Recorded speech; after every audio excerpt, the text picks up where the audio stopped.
échéance de l'année 2022 et les trois sorciers de Smart Bourse sont convoqués. Donc, comme chaque troisième vendredi du mois, le technicien Romain Dobré est avec nous. Bonsoir Romain. Bonjour Grégoire. Membre de la cellule info d'experts de Bourse Direct, l'analyste Philippe Béchade avec nous en plateau également. Bonsoir Philippe.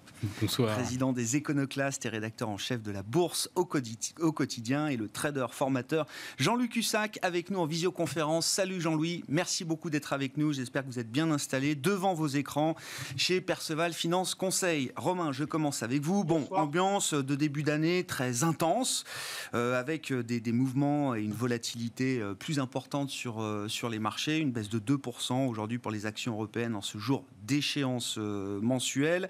Quel est le bilan qu'on dresse de cette échéance et de la situation sur les marchés aujourd'hui ?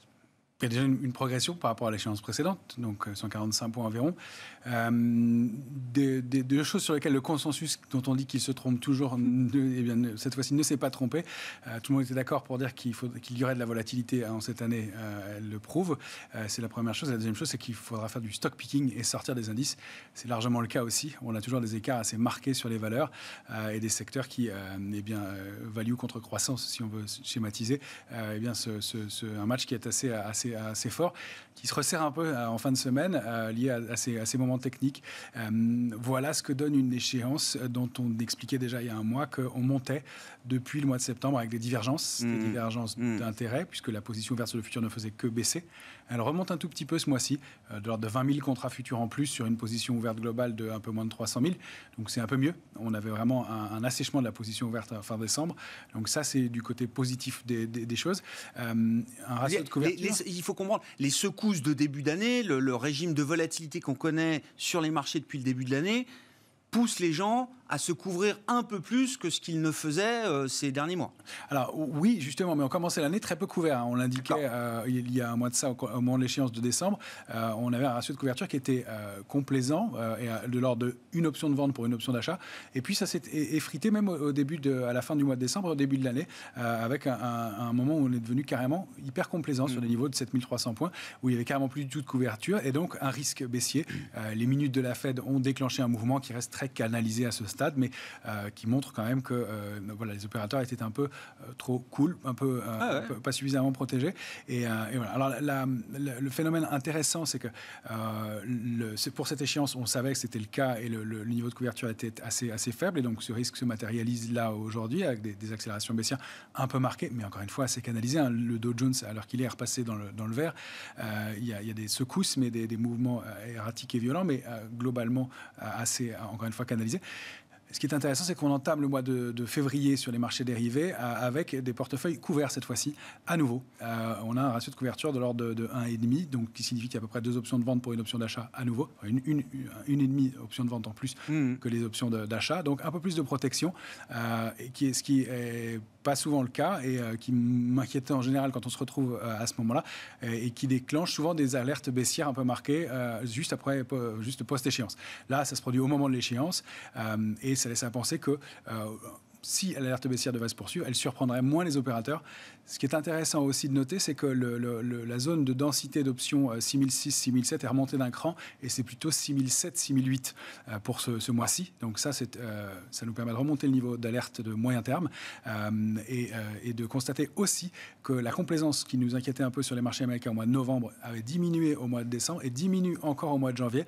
On a un ratio de couverture qui est équilibré, toute option confondue aux États-Unis, et une position ouverte globale qui a baissé de 30 millions d'options, ce qui porte la position ouverte globale à 485 millions d'options contre 513 millions d'options, hein, pas d'options elles-mêmes, pas en nominal, hein, juste de contrats d'options ouverts.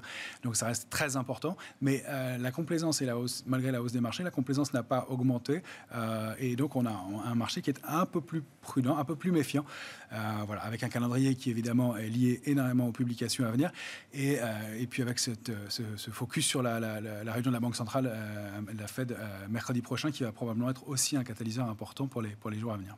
Jean-Luc Hussac, votre sentiment après ces 3 premières semaines de bourse de 2022? Alors oui, des mouvements violents, il y a plus de volatilité, des écarts rapides, importants, etc. Est-ce que la situation reste saine, ou est-ce que la situation est même peut-être un peu plus saine aujourd'hui, d'ailleurs, qu'elle ne l'était il y a quelques semaines ou quelques mois? Oui, elle reste, non, elle reste identique à peu près, hein. La capacité des marchés, d'ailleurs, des marchés, à rebondir malgré des menaces nombreuses et dangereuses quand même pour certaines, hein. On pense à l'Ukraine, ça peut mal finir cette affaire. Bon, les tensions sur les taux, on a l'habitude, on se dit après tout, les banques centrales feront tout ce qu'il faut pour que tout se passe bien. Mais l'Ukraine, c'est quand même beaucoup plus dangereux, donc, surtout sur les approvisionnements de pétrole, etc. Donc, cette capacité à rebondir est assez incroyable. Hier, les mouvements qui ont eu lieu, c'était magnifique. On remonte à 7002 à 17h30, sauf qu'à 22h, on était revenu pratiquement au plus bas, mais on était presque à 7100. Et ce matin, on a ouvert avec un gap à la baisse. Bon, c'était un petit peu moche, mais c'est toujours pareil. Ces journées d'échéance, c'est toujours la fin, évidemment, de quelque chose, avec la sensibilité un peu forte sur la gestion d'options, etc., de couverture. Alors, normalement, sous 7040, on déclenche une alerte. Alors, est-ce que c'est un vrai retournement? Moi, je prends un petit biais baissier quand même. Il y avait très longtemps que je ne l'avais pas fait. Donc je prends un biais baissier, je ne suis plus acheteur systématiquement, je le fais de temps en temps, mais un peu via des calls par exemple, mais je cherche quand même, je pense que lundi, je vais attaquer en me disant, peut-être, je vais chercher un point de vente. Bon, ça dépend, c'est toujours pareil, si on ouvre avec une reprise vers 7100, je serais peut-être là également en plein doute et je me dirais, le marché n'envoie pas de message supplémentaire, il infirmerait ce qu'il a envoyé comme faiblesse aujourd'hui. Vous voyez, je pense que naviguer à vue est indispensable. Si on fait un point global de cette situation, la vulnérabilité n'est pas encore extrêmement importante. Parce que, tout simplement, on a des volatilités implicites qui remontent très, très, très, très, très vite dès qu'il y a du stress. Ça veut dire que, en effet, les acteurs viennent se couvrir. Et surtout, il n'y a pas cette complaisance qu'on a connue par le passé, même parfois lorsqu'il y avait des trous d'air de 200 points. On reste au-dessus des 7000, hein, tout de même. Il faut relativiser ces mouvements de repli, qui sont donc parfois suivis de très forts rebonds. Donc, globalement, si vous voulez, on peut penser qu'il y a un biais baissier. Ce biais baissier serait beaucoup plus fort, peut-être sous 6840. C'est le niveau qu'on pourrait aller chercher si on continuait lundi à se dégrader. Mais globalement, rien n'est moins sûr que cela. Malheureusement, on ne peut pas être extrêmement fort dans son appréciation. C'est pas un pari directionnel qu'il faut prendre toute voile dehors, quoi. Non. Vous voyez, là, ce soir, je vais avoir évidemment beaucoup de positions en clôture, avec les échéances, là, Eurostoxx, DAX, enfin, je suis plus sur l'Eurostoxx, le CAC et le SPI 500. Donc là, les échéances, si vous voulez, Eurostoxx, c'était les options. Il s'est fait à peu près 400 millions, 390 millions, rien qu'avec les options Eurostoxx, sur les valeurs françaises. Et pour l'échéance du CAC, il s'est fait 400 millions. Donc la même chose, rien que sur l'ensemble des valeurs. Donc les échéances, si vous voulez, ne pèsent pas très lourd sur le plan des volumes, mais ce volume global en fin de séance sera évidemment dopé par cette activité d'arbitrage et d'échéance. Et tout ça, ça se fait dans des mouvements qui n'envoient pas de message puissant, tout simplement.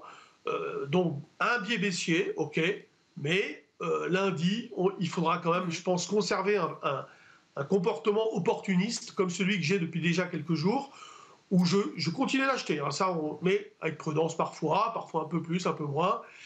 Mais c'est vrai que le marché, si vous voulez, n'envoie pas un message fort de retournement à la baisse. Ça, c'est clair. C'est la fébrilité. Et un peu partout d'ailleurs, hein, on voit sur l'euro-dollar, on y reviendra, il y a eu des mouvements un peu violents, c'est sûr que la visibilité globalement n'est pas très bonne, ou alors elle est claire et nette, et on voit beaucoup de problèmes potentiels. Donc si vous voulez, en plus, c'est avec la période des résultats actuels, il ne faut pas qu'on tombe à côté, il ne faut pas que ça déçoive, parce que là c'est vrai que les sanctions sont extrêmement violentes, comme on a pu déjà le voir sur certains dossiers. Ouais, on a vu des banques américaines qui ont été un peu secouées, et puis surtout Netflix, là, qui est très très secoué effectivement après ces résultats et ces perspectives décevantes. Philippe, quels sont les... Alors je vais vous chercher un peu sur le terrain, votre terrain de jeu favori, les séries et les statistiques. Là, je regardais, donc le S&P 500 compte jusqu'à aujourd'hui 409 clôtures au-dessus de sa moyenne mobile 200 jours consécutifs. Et peut-être d'ailleurs encore ce soir, puisqu'on est en train de se parler, on voit tous là sur nos écrans que c'est en train de racheter un peu quand même aux États-Unis. Le S&P 500 est revenu proche de l'équilibre après un démarrage de séance un peu compliqué. Bref, c'était, je sais pas, le petit chiffre que je voulais vous mettre entre les mains. Et puis, qu'est-ce qui vous a marqué évidemment depuis le début de l'année sur les marchés, Philippe ? Alors, on peut même rajouter que c'est la 4e plus longue série du S&P au-dessus de la moyenne mobile à 200 jours. La plus longue série depuis 1993. Voilà, ça fait petite trentaine d'années. Ce qu'il fallait remarquer quand même, c'est que la dernière fois qu'on a vu plus de 50 valeurs du S&P battre un record historique en même temps, c'est-à-dire qu'on avait une série de records, on a atteint 72 sur l'ensemble de l'année 2021. La dernière fois qu'on a eu plus de 50 valeurs arrivant au zénith, c'était quand même fin août. Ça veut dire que depuis fin août, on inscrivait de nouveaux records avec un nombre toujours plus faible de titres, jusqu'à ce qu'on finisse par les compter sur les doigts d'une seule main. Voilà le type de lévitation qui nous était proposé. Moi, je dirais que là, objectivement, on est déjà dans un marché qui a toutes les caractéristiques d'un marché baissier depuis au moins 3-4 mois. En termes de prise de risque, on le voit avec la culmination des cryptos en octobre. Depuis, ça n'arrête pas de baisser. Et là, on casse carrément les tendances haussières moyen terme sur le Bitcoin. Oui, là, c'est du sérieux. C'est pas 5-10% de correction, là. Voilà, l'Ethereum, on flirtait avec les 5000 à 4900 et on est maintenant à 2400. Ça fait moins 50. Vous prenez une crypto qui a eu énormément de succès, qui a été jugée comme un des projets les plus prometteurs, qui est la Solana, qui était quand même à moins 20 ce vendredi matin. Correction d'une ampleur jamais vue. Donc là, on voit que les leviers sont en train d'être réduits. Je ne suis pas sûr, et je suis à peu près d'accord avec ce que dit Jean-Louis, que les gens voient arriver une grande vague de correction. Mais je pense que malheureusement, ça fait très longtemps que les gens ne pensent plus rien du marché et que c'est la liquidité disponible au jour le jour qui fait que il va falloir continuer d'en faire quelque chose. La semaine dernière, la Fed, qui nous annonce donc la fin de son QI fin mars, elle a quand même rajouté 80 milliards. Oui. Mais bon, voilà, ça en fait 15 par jour. Et ça a quand même commencé à consolider. La semaine dernière, on a eu une première alerte à moins 2,5. C'était quand même pas complètement anodin. Et là, maintenant, on a l'indicateur de volatilité, le VIX, celui qui est associé donc au S&P, qui vient de franchir les 27. Alors là, on venait un tout petit peu en dessous. Enfin, on est dans une zone d'inconfort, mais pour l'instant, c'est même pas encore verbalisé. D'ailleurs, hier, le jeudi 20, on casse les supports moyen terme sur le Nasdaq, sur le S&P. Alors le Russell 2000, j'en parle même pas. C'est à moins 18 quand même depuis fin octobre. C'est quand même énorme. On nous disait tellement que c'était les small caps qui avaient encore du terrain à reprendre sur les big caps. On voit que les mêmes schémas, malheureusement, font que les vulnérables sont encore plus vulnérables. Donc on est bien dans un contexte de réduction des leviers et avec des petits accidents boursiers qu'on ne relie pas à un événement comme la chute du 20 janvier. Pas de statistiques marquantes concernant l'inflation, la confiance des ménages, la production industrielle. Pas de déclaration de banquiers centraux. Et ce jour-là, vraiment, là, le marché, il prend cher. Et qui, aujourd'hui, peut nous raconter ou nous faire un pitch de la séance du 20 ? Personne. On a juste constaté qu'à mi-séance, le Nasdaq était à plus 2, il a fini à moins 30.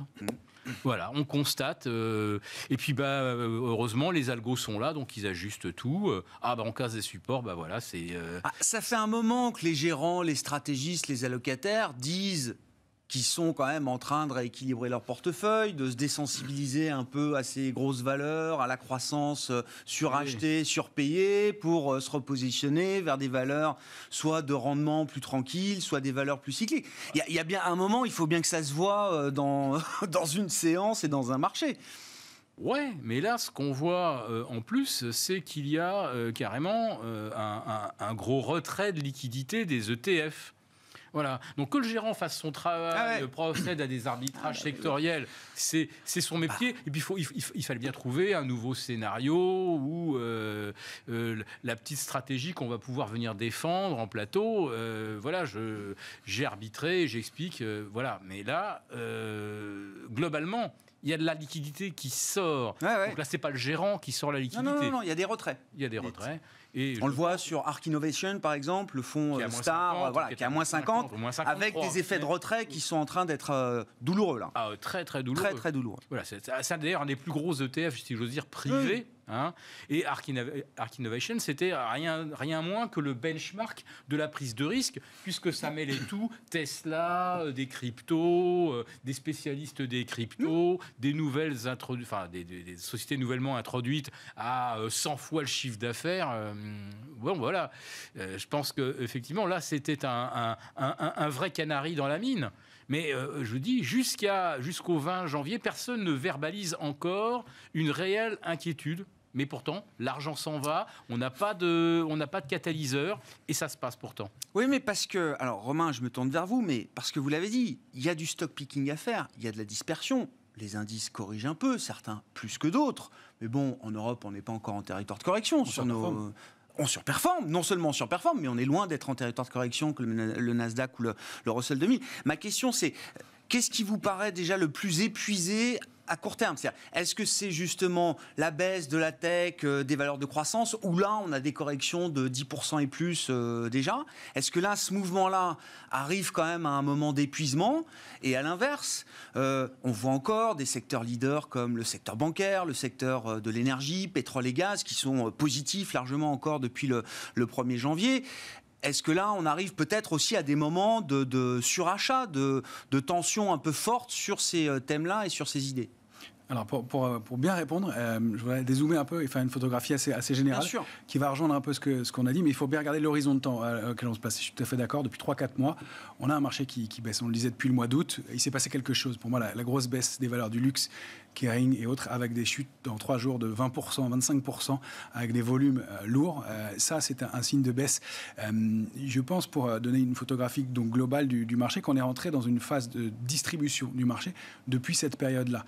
Une phase de distribution, c'est très long, surtout quand la période de hausse qu'on a connue précédemment est gigantesque. Donc, l'entrée et le point d'entrée de cette phase, c'est mars 2020, aux alentours, où bien, là, il y a une accumulation des mains fortes, puis il y a eu un consensus, et tout le monde a payé, 2021, et puis il y a eu cet essoufflement et un début de distribution. Et les mains fortes, elles partent avec des positions qui sont colossales, et quand elles allègent, elles ne vendent pas d'un coup, elles vendent pendant des mois. Et donc, elles ont vendu. Mais le luxe ne s'est jamais remis de cette phase de baisse de l'été. Il a rebondi énormément dans les proportions exceptionnelles, importantes, mais il s'est pas remis de ça. Et donc, il y a ce cash qui sort du marché, oui, il y a cette distribution, et donc on serait, à mon sens, aujourd'hui, en ce moment, dans une vague de correction, dans la théorie des vagues, qui est la vague A, la première vague de correction. On a des vagues de hausse en 5, en général, 5 vagues de hausse consécutives, et puis la vague A, la première vague de correction, est en général, comme celle à laquelle on assiste en ce moment, assez canalisée, avec des mouvements qui sont un peu brutaux comme aujourd'hui, mais qui ne sont pas des sell-off lourds à 4-5% de baisse, on n'en connaît pas, ou quasiment pas. Et puis, avec de l'intérêt pour certaines valeurs en retard, effectivement. Et puis, des matières premières qui résistent très bien. L'or, l'argent résistent très bien. L'argent a pris 10% en 10 jours. Il ne baisse pas. Ce n'est pas un marché qui panique. On ne vend pas tous les actifs. On travaille certains. Tout ce qui est lié aux matières premières tient très bien, globalement, même s'il y a un tout petit peu de prise de bénéfice en fin de semaine. Pourrait se matérialiser après ça. C'est toujours une feuille de route. On ne sait pas, mais ça rejoint ce que disaient donc Philippe et Jean-Louis. Cette phase de correction qui pourrait se prolonger un peu. On rappelle qu'on a évoqué ensemble, il y a une quinzaine de jours dans le plan de trading, une vague de Wolf sur l'indice parisien, avec un mouvement baissier qui pouvait reporter jusqu'à 6600 points. On a maintenant ce palier d'alerte à 6007, 6008 de couverture qui nous donne un niveau d'alerte de moyen terme. Et donc peut-être une cible baissière qui pourrait se situer aux alentours de ces niveaux-là. On avait positionné, nous, notre alerte de court terme à Paris sous 7098 sur le futur CAC 40. On l'a rompu. Il est probable qu'effectivement ce ne soit pas un très bon signal, même si c'est une journée technique. Il va falloir confirmer ça en début de semaine prochaine. Et pour l'instant, on se laisse un peu effectivement le jeu de l'opportunisme, voir si on arrive à se réinstaller au-dessus ou pas à ce niveau-là. En revanche, pour les indices américains, c'est très clair. C'est rompu et très nettement. 15 566 sur le Nasdaq, 35 600 points autour sur le Dow Jones. On est passé en dessous. Mais ça reste assez canalisé. Donc après ce mouvement-là, peut se mettre en place un rebond, une vague B, qu'on pourrait appeler, qu'on appelle communément le rebond du chat mort. Alors c'est pas un rebond inutile qui sert à rien, dont on se moque. C'est un rebond dans lequel il se passe des choses. Oui. On peut être constructif dans ces moments-là. Exactement. Et moi, je vois dans cette phase de rebond, dans cette vague B, de l'intérêt et des valeurs qui ont encore du potentiel. On en a vu, on a redécouvert des valeurs. Alors, il y en a qu'on redécouvre récemment. Sanofi, qui repaye un peu, qui franchit des niveaux techniques importants. ArcelorMittal, qui a fait un très beau parcours, mais qui stagnait en fin d'année dernière, qui est une des plus fortes progressions de l'indice. Alors, peut-être moins ce soir, elle corrige un peu, mais elle prenait 15% en début de semaine, peut-être 10% ce soir depuis le début de l'année. Il se passe quelque chose. Et puis, il y a d'autres valeurs en retard, comme Worldline, où il y a des mouvements techniques qui se produisent sur un niveau de support important qu'on va surveiller. Et puis, il y a des valeurs qu'on a redécouvertes. Ubisoft, qui a bénéficié d'une annonce, mais sur laquelle c'est reparti assez fort. Puis, des valeurs comme tout le secteur automobile, qui rebondit pas mal aussi. Donc, je pense qu'il c'est pas... Et toute l'aviation. Et Thales faisait partie encore des valeurs qui étaient dans le vert, me semble-t-il, ce matin. Et qui est une des plus fortes progressions depuis le début de l'année sur l'indice parisien. Donc, il y a encore un vivier de valeurs et des moments qui n'ont pas été là pour rien. Alors, que ça continue à être volatile, qu'on aille glisser encore un peu pendant quelques jours, quelques semaines, peut-être quelques heures, si la Fed est moins inquiétante mercredi prochain, et qu'elle détend un peu l'atmosphère, le marché pourrait repartir. Peut-être que ce sera les annonces des GAFAM dans 15 jours qui vont peut-être donner un coup de booster et que le marché va continuer à glisser d'ici là. Donc il y a toujours de la volatilité, oui. Qu'on soit dans cette vague de correction toujours, probablement. Qu'on rebondisse probablement et qu'on n'aille pas très loin, ça me paraît assez possible dans l'immédiat. Qu'on ait vu des plus hauts sur les indices, oui. En revanche, je me méfierais par la suite d'un mouvement correctif plus important, mais qui se situerait, comme on l'évoquait. A, B, il y a la vague C, c'est ça. Et c'est là où on va aller voir peut-être les plus bas. Si on est dans cette feuille de route, et si cette feuille de route se matérialise telle qu'on l'a décrit aujourd'hui. Exactement. Donc on va voir, mais pour l'instant, on a matière à alimenter des rebonds, et il y a de belles histoires encore sur pas mal de valeurs. Et donc on pourrait continuer, on pourrait rebondir et trouver de l'intérêt sur certains titres. La vague C, on rappelle que c'est la vague qu'on appelle meurtrière. Tout dépend du type de correction dans lequel on se trouve. C'est encore une fois des niveaux techniques. On n'a déjà pas fini cette correction-là, ni fait le rebond. On verra par la suite. Mais pour l'instant, il y a encore, à mon avis, des valeurs à redécouvrir et des plus petits titres. Et encore une fois, du stock picking à faire. Il y a des valeurs comme Prosus, Euronext, qui intéressent les opérateurs, sur lesquels il se passe des choses, qui tiennent bien, même s'il y a de la volatilité. Et des valeurs qui ont pas mal corrigé. Et puis même, on peut le rappeler aussi, pour tous les opérateurs, il y en a un peu pour tous les goûts. Ceux qui veulent de la croissance, on est revenu sur des niveaux intéressants. C'est ça, voilà, c'était ma question de départ. Est-ce qu'il y a déjà des opportunités ? Non, mais c'est très bien, mais c'est parfait. Il y a déjà, effectivement, en stock picking, des opportunités à les saisir dans des compartiments de croissance technologique, etc. Exactement. Alors, on regarde Dassault Systèmes, par exemple, et sur des niveaux intéressants. Reste que, et c'est ce qu'on évoquait en début de semaine sur les valeurs du luxe, reste qu'elles ont rebondi sur des niveaux techniques importants, mais il n'y avait pas de figure de retournement haussière. Donc, il y a eu un rebond brutal lundi et mardi, lié à des rebonds techniques, rachat de short et point d'entrée intéressant, mais il va falloir reconstruire tout ça. Donc, encore un peu de volatilité pour les stabiliser et peut-être repartir un peu sur l'ensemble de ces valeurs. Jean-Louis, c'est vraiment un marché de stock picker. Enfin, ça fait des dizaines d'années que vous êtes sur les marchés. On vous connaît comme trader, alors oui, sur indice, sur futur, mais vous faites aussi du stock picking. Est-ce que c'est vraiment là un marché de stock picker comme je l'entends de plus en plus, hein ? C'est un marché difficile, Grégoire, parce que vous savez, acheter sur des replis des valeurs, on l'a vu dans des passés récents, même ces derniers jours, hein, des valeurs, on se dit, bon là, elle a beaucoup baissé. Alors c'est ça le problème, c'est quand elle a beaucoup baissé, c'est très dangereux parce qu'on ne sait plus où est-ce qu'elle va s'arrêter. Puis après, il y a des valeurs de très grande qualité, comme L'Oréal, qui a quand même beaucoup baissé, entre guillemets. Alors là, on peut se dire, j'y vais pas. Alors là, je regardais Schneider, par exemple. Schneider, on peut dire qu'il y a quand même un consensus plutôt positif.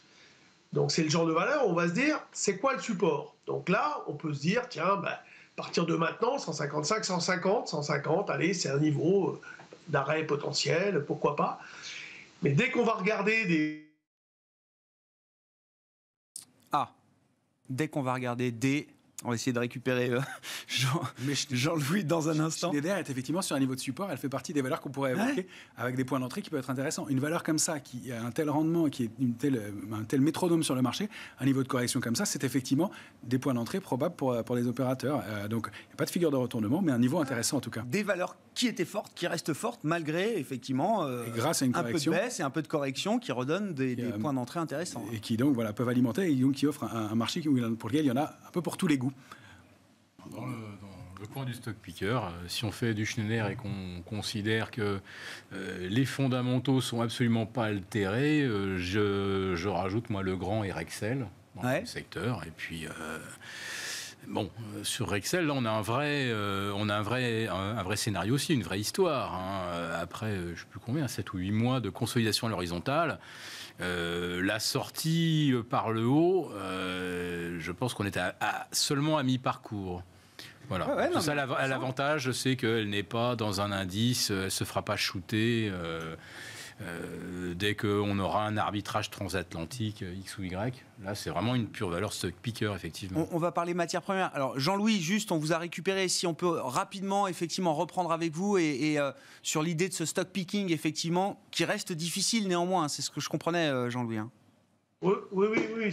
Franchement, c'est pas évident. Il ne faut pas croire que tout ça, c'est simple. Donc, mais c'est vrai, il y a des opportunités. Je vous disais, donc Schneider, pour moi, sur 150 €, c'est un point d'entrée potentiel. Surtout que le consensus est positif sur la valeur. Matières premières. Bon, alors évidemment, c'est une classe d'actifs en tant que telle. C'est un thème là qui devient un thème séculaire sans doute devant nous. Donc on regarde évidemment l'énergie, les différentes matières premières affiliées à l'énergie, le pétrole, qui a quand même poursuivi sa hausse. Alors bon, ça corrige un peu aujourd'hui, mais là où on pensait qu'il allait se stabiliser en fin d'année, il continue de progresser avec un objectif à 100 $ désormais qui paraît atteignable. Je ne sais pas s'il sera atteint, mais il est proche de l'être. C'est sûr. Le franchissement des 86,5 sur le Brent, ça déclenche forcément quelque chose. Ça valide un premier objectif de 95 $. Derrière, on se dit, il n'y a pas de raison qu'on n'aille pas chercher les 100. Ça fera Non mais... ça fait un beau chiffre rond, c'est-à-dire qu'on va en parler, les 100 $ sur le pétrole, ça va faire du bruit. Même à 95, on vient de se rajouter 3 mois d'inflation. C'est ça qu'il faut comprendre. Oui. On vient de se rajouter 3 mois d'inflation. Le gaz avait fortement progressé, puis fortement baissé, puis il remonte fortement. Et on ne peut pas exclure là qu'une des sources d'inquiétude, quand je parlais qu'on ne verbalise pas pour l'instant vraiment des raisons de se tenir en retrait, ça chauffe quand même entre Poutine. Le marché n'a jamais été très bon pour pricer des risques extrêmes géopolitiques. C'est pas son job et il le fait quand il est contraint de le faire. Donc je devrais dire que depuis le marché russe a bien baissé, lui, par exemple. Mais moi, j'ai regardé par exemple Gazprom, Yukos. Ces titres-là sont sur le reculoir depuis 3 semaines, alors que ils exportent des produits dont les cours... Les cash flows explosent pour ces boîtes-là, bien sûr. Donc il y a quand même quelque chose là. Le marché russe a baissé de 20%, j'ai vu là. Et ce sont des initiés, en l'occurrence, les gros actionnaires de Yukos, Gazprom, etc., sont des vrais initiés. Donc moi, c'est des choses comme ça qui m'alertent un petit peu, sont peut-être des signaux faibles. Alors c'est vrai que depuis 2003, on n'a pas déclenché de grandes guerres dans le monde. La raison a toujours prévalu. Mais je ne sais pas quels sont vraiment les enjeux autour de l'Ukraine. Est-ce que l'OTAN veut vraiment y aller, franchir la ligne rouge? Donc chacun accusera évidemment l'autre d'avoir provoqué le conflit. Mais la question c'est, peu importe qui le déclenche, si dans 10 jours on est sur des chars et des avions qui survolent le territoire ukrainien. Et donc, comment le marché devrait intégrer ça, si ça doit arriver si ça doit arriver, d'abord, je vois une forte hausse du dollar, c'est sûr, première chose. Et deuxièmement, le gaz. Des prix de l'énergie qui continuent d'exploser. En tout cas, nous, l'Europe, c'est sûr que là, les gazoducs qui traversent l'Ukraine, ils risquent de plus fonctionner. Oui, donc finalement, ni plus ni moins que ce qu'on est déjà en train de constater qui se met en place depuis des mois et des mois. Bon. Et là, du coup, effectivement, les $100 sur le pétrole, le BTU gaz qui remonte à 70, on peut avoir tous les scénarios. Et là, les marchés ne sont absolument pas prêts à ce genre de signe noir. Non, mais on ne peut pas raisonner et gérer en intégrant tous les signes noirs. C'est d'ailleurs antinomique, mais... Oui, mais vous voyez, par exemple, en 2008, la grande correction des marchés, elle a quand même été précédée d'une ruée sur les produits pétroliers. Il n'y avait pas de conflit à l'horizon. C'est juste qu'à un moment, on se dit, s'il n'y a plus de potentiel sur les actions, où est-ce que je mets l'argent ? Et c'est ça. Or, les possibilités d'arbitrage, aujourd'hui, elles se réduisent. Je dirais, par exemple, vous prenez le compartiment des cryptos, c'était 3 000 milliards à fin octobre. On est maintenant à peine à 2 000 milliards. Ça devient trop étroit. Si on doit faire un arbitrage et changer un petit peu l'orientation de son portefeuille, il va falloir trouver des secteurs sur lesquels il y a une capacité. Une liquidité, une profondeur. Etc. Voilà. Et l'énergie et les matières premières en font partie. Bien sûr. Dans le segment des matières premières, l'argent vous intéresse toujours, Romain ? Oui, bien sûr. On a eu un très bon signal, très fort. Double bottom, 2 marteaux sur l'argent, au-delà de 21,90 ou 21,70, et un niveau de support de très long terme qui a bien fonctionné, sur lequel l'argent a accéléré, a pris 10% en une quinzaine de jours. Il bute là sur une résistance à 24,40, mais la prochaine cible probable, si on arrive à se réinstaller au-dessus de 24,40, c'est 28.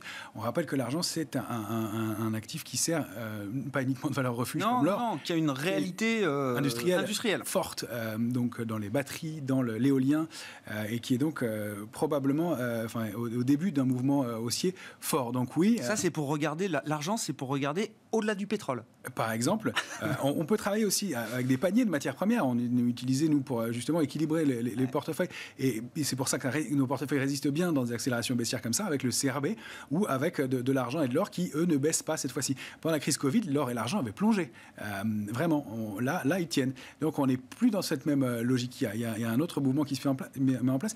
Il y a un élément intéressant aussi en termes de risque que le marché est en train d'intégrer. Il me semble, c'est quant au résultat de Netflix. On est en train de réaliser que le niveau de demande qu'on pressentait, qu'on voyait exister en fin 2021, ne sera probablement pas le même dans les jours ou mois qui viennent. Et ça, le marché avait tablé et fait beaucoup de feuilles de route sur la base d'un niveau de demande équivalent. Et donc ça, je pense que ça peut aussi diminuer, et ce qui est tant mieux, ça va revenir à l'équilibre, mais ça va créer ces soubresauts, au moins à court terme, sur les marchés, encore un petit peu. Mais on revient, les chiffres de Netflix, ils ne sont pas dramatiques, ils sont moins forts que ce qu'on espérait. Non, bien sûr. Et 20%, c'est... Ouais, mais au-delà des 20%, moi, ce qui m'impressionne, c'est que le cours de bourse est revenu à effacer tout le boom Covid qui a été très profitable à Netflix. Donc le marché serait raisonnable. En tout cas, le marché efface beaucoup, je trouve, parce que pendant cette période pandémique, on force est de constater quand même que le gain d'abonnés a été monstrueux pour un groupe comme Netflix. Ils ont peut-être gagné 2-3 ans peut-être d'abonnés en quelques mois, quelques temps. Mais ces abonnés-là, ils sont toujours aujourd'hui chez Netflix d'une manière ou d'une autre. Donc, manifestement. Donc il y a ce danger-là, effectivement, des parts de marché qui vont se rééquilibrer. Un mot rapide, action chinoise. Est-ce que ça peut repartir ? Est-ce qu'il y a des signaux sur le plan technique, j'entends, alors c'est très loin, puis c'est des marchés compliqués, il y a plusieurs marchés en Chine, etc. Mais de ce que vous pouvez suivre et observer, est-ce qu'il y a quelque chose qui s'est passé cette semaine, Romain ? Je scanne tous les secteurs et toutes les valeurs toutes les semaines, et il se trouve qu'il y a très peu de secteurs qui surperforment. On a toujours les secteurs automobiles qui surperforment moins, mais toujours ce qui est lié à l'énergie, etc. Et celui qui bouge vraiment et qui frémit sur tous les indices chinois, donc que ce soit des valeurs tech chinoises ou des valeurs plus locales, eh bien tous ces secteurs-là, depuis le début de la semaine, redeviennent secteurs forts. Ils surperforment l'ensemble des marchés. Donc il se passe quelque chose. Donc, ce qu'on a fait, une force relative là déjà du marché chinois. Force relative du marché chinois, clairement, sur une semaine qui s'est mise en place. Elle frémissait en début de semaine. Ça se confirme. Et sur tous les indices, quelle que soit leur composition. Donc il se passe vraiment quelque chose. Et peut-être que les acteurs y mettent un doigt. On a pris ce petit risque-là, mais de façon modérée aussi. un petit mouvement aussi qui se produit sur le Libovespa, donc le Bovespa, l'indice brésilien. De la même façon, on a des structures de retournement qui se mettent en place, une force relative qui est intéressante, qu'on a aussi, pour laquelle on a pris aussi un petit pari. Action chinoise ? Oui. Le signal a été donné ? Philippe ? On a, comme on dit, probablement bottomé à un moment stratégique. On est à maintenant moins de 3 semaines des Jeux Olympiques. On est aussi pas loin du Nouvel An chinois. Si on veut que la fête soit belle, faut peut-être pas non plus désespérer l'épargnant. Maintenant, je pense que les valeurs à suivre, moi je citerai d'abord NIO, donc sorte de concurrent de Tesla à l'échelon local, et puis les géants de l'e-commerce, donc regardez un petit peu ce qui se passe sur jd.com, sur NIO. Sur Alibaba, là je donne un point d'entrée, c'est le franchissement de la résistance oblique, c'est un petit peu au-delà de $140. On peut avoir un signal là-dessus, je pense que derrière c'est prometteur, il y a du potentiel. Sur l'automobile, je suis un petit peu plus réservé. Je pense que NIO, comme d'autres, vont devoir composer avec les pénuries de composants.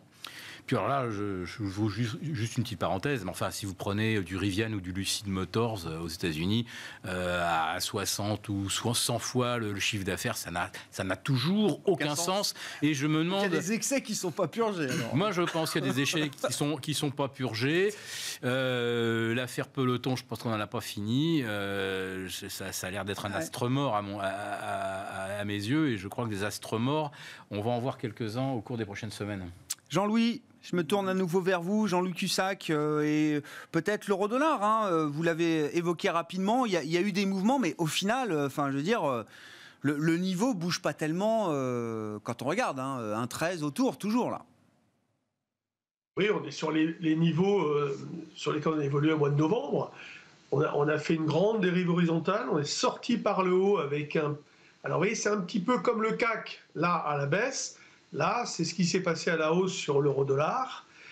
Il y a eu des velléités qui n'ont pas donc tenu plus de 3-4 jours. Et l'euro-dollar est revenu dans son range.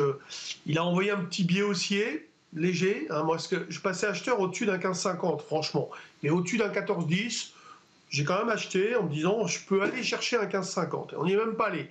On a eu le temps de sortir, vous me direz, mais il ne s'est vraiment pas passé grand-chose. Les volatilités implicites sur l'euro-dollar restent autour de 5, 6. Donc, ce sont des volatilités historiquement faibles. Il n'y a pas d'anticipation forte. Donc là, sur ce niveau de prix, c'est pareil, on est dans une zone, si vous voulez, de scalp. J'ai défini 1,1220 comme point bas où je vais quand même acheter. Sous 1,1220, je repasse vendeur.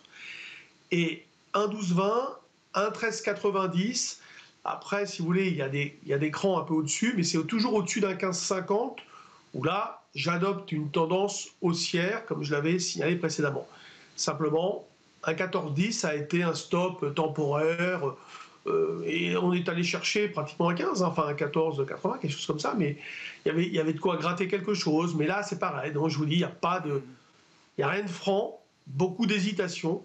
Et cette hésitation, vous la retrouvez partout, sauf, évidemment, sur le pétrole. Alors, là, vous en parliez. Vous vous rendez compte, sur le pétrole, là, je regardais, on est revenu à des niveaux de 2014. C'est assez incroyable. Trouver des niveaux de vente, de retournement à la vente, pour l'instant, c'est hors de question. C'est beaucoup trop éloigné sur du long terme. Il faut peut-être casser des niveaux comme $60. On est à 88, 89, donc là, c'est pas la peine d'y penser. On a fait 89 plus haut, un truc comme ça. En 2014 en tout cas, et je sais pas, c'est difficile de se faire une idée sur sa performance potentielle. On a quand même atteint des points hauts, mais s'il y a la crise avec l'Ukraine, ça peut encore évidemment poursuivre. Il y a des catalyseurs de problèmes partout, et là-dedans c'est toujours la même chose, c'est les marchés qui résistent. Moi, j'ai pas vu de vraies sorties, en dehors de choses ciblées. Il n'y a pas de programme de vente fort. Moi, j'ai toujours l'impression que beaucoup attendent des replis pour acheter. Il y a toujours un sous-investissement chronique de la part de beaucoup de gestions. Après, vous me direz, c'est sûr que si on leur retire des liquidités, ils en auront moins. Mais ils ont géré la hausse aussi comme ça, en se disant qu'à un moment donné, les gérants, oui, ils sont obligés d'analyser plusieurs facteurs, c'est-à-dire l'investissement, etc. Mais est-ce que mes clients, à un moment donné, ne vont pas reprendre des liquidités et il faut que j'en ai pour ne pas être obligé de vendre sur le marché. Donc là, on peut avoir en effet, dans ce repli, un mouvement où ils retirent des liquidités. C'est vrai que c'est possible. Mais globalement, moi, je trouve qu'il n'y a rien de très net sur ces marchés. Voilà, c'est vraiment un avis, évidemment, assez limité, puisque moi, je suis assez directionnel, donc je ne suis pas très franc dans mon opinion. Encore que là, pendant qu'on parlait, sur 7064, je viens de vendre avec ce petit biais baissier pour lundi. Voilà. Donc je vous le dis en direct, là, on vient de rebaisser un peu, c'est sûr, mais on a fait 64, on est revenu en arrière, j'étais à 3,5, on a fait 5 derrière, j'étais à 4,5, donc j'ai vendu, mais j'ai été à 3,5, 4,5, et j'ai vendu, donc 64 en moyenne. Et on verra lundi, hein, mais en tout cas, je fais ce que je dis, c'est-à-dire j'adopte un petit biais baissier. J'ai vendu une vingtaine de contrats, c'est pas beaucoup, mais sur une position où habituellement je peux en faire une centaine. Mais voilà, ça va pas plus que ça, donc je ne suis pas forcément très fort dans mes prises de position, bien évidemment. Non, très clair. Mais je prends ce petit biais baissier, en tout cas sur le CAC 40, peut-être sur 1, 2, 3 jours, on verra si ça confirme ou pas. Phase d'opportunisme pour les traders. Clôture du CAC ce soir, 7068 points pour le CAC 40 cash, en baisse de 1,75% après cette journée d'échéance. Merci beaucoup messieurs, on se retrouve dans un mois. Jean-Luc Hussac qui est avec nous, Perceval Finance Conseil, Philippe Béchade, président des Éconoclastes et rédacteur en chef de la Bourse au quotidien, et Romain Dobré, membre de la cellule info d'experts de Bourse Direct. Avec nous dans un mois, mais dès lundi à 12h30 pour le plan de trading comme chaque semaine. Merci beaucoup messieurs. Voilà, c'était les 3 sorciers de Smart Bourse qui étaient avec nous aujourd'hui pour cette première échéance de l'année 2022.